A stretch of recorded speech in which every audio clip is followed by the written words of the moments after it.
ಆವ ಕುಲವೋ ರಂಗ ಅರಿಯಲಾಗದು, ಆವ ಕುಲವೋ ರಂಗ ಅರಿಯಲಾಗದು.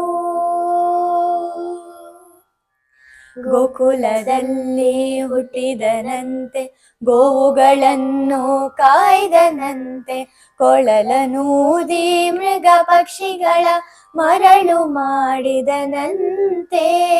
ತರಳತನದಿ ವರಳ ನಿಗಹಿ ಮರವ ಮುರಿದು ಮತ್ತೆ ಹಾರಿ, ತೆರೆದು ಬಾಯೊಳಗಿರೆಳು ಲೋಕವ ಇರಿಸಿ ತಾಯಿಗೆ ತೋದನಂತೆ.